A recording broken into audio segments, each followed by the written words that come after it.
अस्सलाम वालेकुम everyone, this is me Syed माज गिलानी और आप देख रहे हैं हमारे यूट्यूब चैनल माज इलेक्ट्रॉनिक। दोस्तों आज है जी मेरे पास यूनिक का बहुत ही कमाल का इन्वर्टर मैक्स सीरीज का PV 2500 जो कि 1.7 kVA का इन्वर्टर है। आज हम इसके ऊपर मुकम्मल लिथियम बैटरी की सेटिंग के बारे में सीखेंगे और इसकी मुकम्मल LCD के ऊपर जितनी भी सेटिंग है उसके बारे में भी थोड़ा डिटेल से बताऊंगा कि किस तरह की जाती है। क्योंकि अगर आप इस तरह का इन्वर्टर ले लेते हैं तो आपको अक्सर ये होता है कि इलेक्ट्रीशियनों को सेटिंग का नहीं पता था, या वो लिथियम बैटरी या पानी वाले कनेक्ट करते हैं उनको सही सेटिंग नहीं पता होता, या वो सेटिंग ऐसी कर जाते हैं जिससे आपकी बैटरी की ऐसी थी तैसी फिर जाती है, या फिर आपकी बैटरी वक्त से पहले जवाब दे जाती है। तो आज मैं लेटेस्ट और आसाम सबसे कमाल की सेटिंग बताने वाला हूं इस इन्वर्टर की। इस वीडियो को मुकम्मल देखिएगा ताकि जब भी आप इन्वर्टर इस तरह का परचेज करें आपको सेटिंग का पता हो और आप खुद भी इसकी सेटिंग कर सकते हैं। तो टाइम को ज़्यादा ज़ाया नहीं करते, शुरू करते हैं अपनी वीडियो।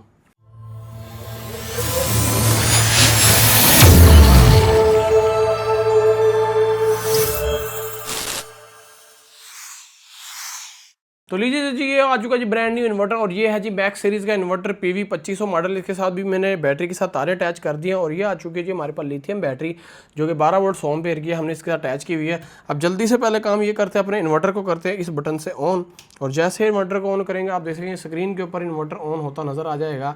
और जैसे इन्वर्टर ऑन होगा इसकी मुकम्मल सेटिंगें यहाँ पर शो होना स्टार्ट हो जाएंगी। तो सबसे पहले आप यहाँ पर देख सकते हैं आपको इनपुट आउटपुट की LCD के ऊपर शो होती है, आपको वोल्टेज वगैरह दिखते हैं, आपको मुख्तलिफ सेटिंग है यहाँ पर बैटरी के वोल्टेज वाट सब कुछ यहाँ पर दिखेगा।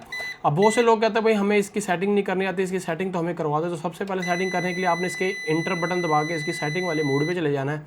और जैसे सेटिंग जाएंगे इसका सबसे पहले ESP मोड है और उसके बाद यूटिलिटी मोड है। ये पूछ रहा है जी पहली प्रायोरिटी क्या रखनी है, यूटिलिटी रखनी है, उसके बाद सोलर रखनी है, या सोलर बैटरी फिर यूटिलिटी रखनी है। हम इसका पहले ही रखेंगे सोलर ताकि हमारा पहले सोलर इस्तेमाल हो, सोलर कम हो जाए तो बैटरी बिजली इस्तेमाल हो और फिर एंड में बैटरी।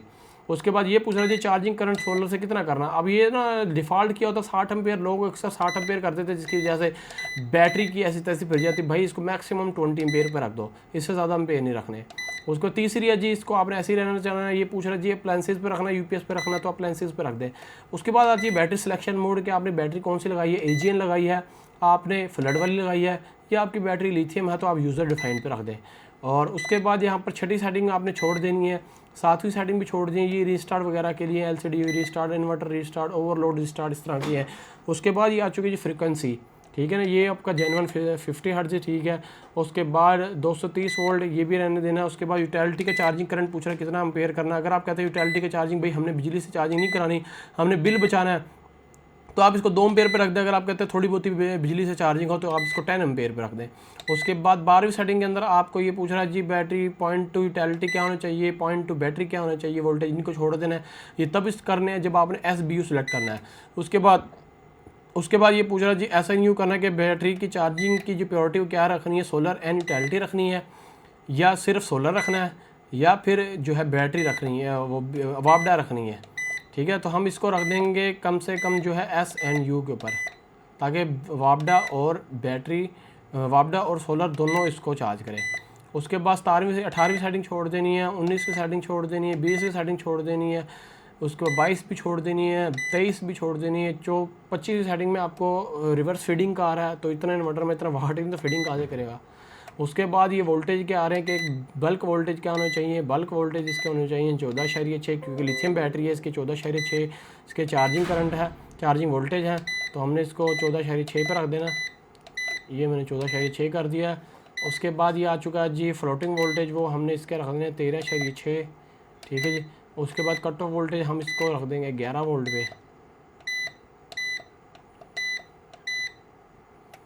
और उसके बाद हमने जो है EDS ये भी छोड़ देना है और ये भी छोड़ देना है और उसके बाद ये भी छोड़ देना है सेटिंग। ये सारी जो है ना रिकॉर्डिंग की सेटिंग है कि रिकॉर्ड वगैरह रखना है कि नहीं, उसके लिए सारी सेटिंगें यहाँ पर आपको शो होंगी। बस इतनी हमने तकरीबन सेटिंगें करनी होती है। वो हमारी तकरीबन सारी सेटिंग हो चुकी है। उसके बाद बैक आ जाना है और वापडा पे आप इसको लगाएंगे तो चार्जिंग स्टार्ट हो जाएगी। बस यही तकरीबन सेटिंग हमने यहाँ पर करनी होती है इस इन्वर्टर की। तो भाई ये थी छोटी सी वीडियो, आपको दिखानी थी कि भाई इस वीडियो के अंदर आप लिथियम बैटरी की किस तरह सेटिंग कर सकते हैं इस PV 2500 मॉडल के अंदर जो कि है मैक्स सीरीज़ का इन्वर्टर यूनिक का। भाई बहुत कमाल का पिद्दू सा इन्वर्टर है। इस इन्वर्टर के बारे आप अपने 3-4 पंखे लाइटें आराम से चला सकते हैं। अगर आपके पास जो है फ्रिज भी है छोटा तो वो भी आप इसके ऊपर आराम से चला सकते हो। और सबसे अच्छी बात है ये आपकी जो है इस्त्री भी आराम से चला सकता है। तो बहुत ही कमाल की वीडियो। अगर आपको वीडियो पसंद पसंद आई इसको लाइक शेयर जरूर कर देना। बाकी इंशाल्लाह मजीद और वीडियोज़ आने वाले जिसके अंदर मैं इनकी सेटिंग्स के बारे में बताऊँगा, इन्वर्टर की लोड कैपेसिटी, टेस्टिंग वगैरह सब चीज़ें होंगी। तो जल्दी से चैनल को सब्सक्राइब करना, इसको बाय करना चाहते हैं व्हाट्सएप पे आ जाना और स्क्रीन पे नंबर शो हो रहा है, वहाँ आगे ऑर्डर बुक करा सकते हैं। मिलूंगा आपसे अगली वीडियो में, तब तक के लिए अल्लाह हाफिज़।